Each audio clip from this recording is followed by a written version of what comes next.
র্যাবে যে আয়নাঘরের যে বিষয়টা এসেছে সেটা আপনার এটা তো ছিল, আছে, এবং কমিশন আমাদেরকে নির্দেশ দিয়েছেন যে যে যা অবস্থায় আছে ওই অবস্থায় রাখার জন্য। যত ধরনের অভিযোগ আছে আপনার গুমের বিষয়, খুনের বিষয়, আয়নাঘর বিষয়, এটা গুম খুন কমিশন এটা তদন্ত করতেছেন।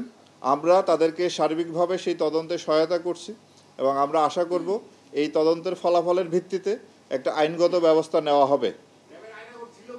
র্যাবে যে আয়নাঘরের যে বিষয়টা এসেছে সেটা আপনার এটা তো ছিল, আছে, এবং কমিশন আমাদেরকে নির্দেশ দিয়েছেন যে যে যা অবস্থায় আছে ওই অবস্থায় রাখার জন্য। কোথাও এখন কোনো রকম যেন কোনো পরিবর্তন না করা হয়।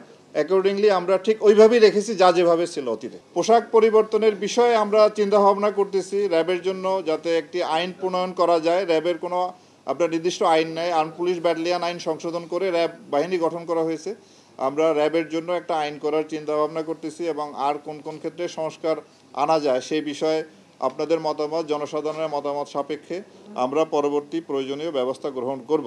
তবে পোশাকের ব্যাপারে আমি একটা জিনিস মনে করি যে পোশাকের চেয়ে গুরুত্বপূর্ণ যে মানুষটাকে এই পোশাকটা পরানো হয় তারা।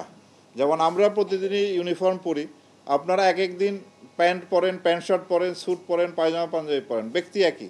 সুতরাং একজন ভালো ব্যক্তি যে পোশাকই পরুক না কেন তার কাছ থেকে আমরা ভালো জিনিসই পাবো।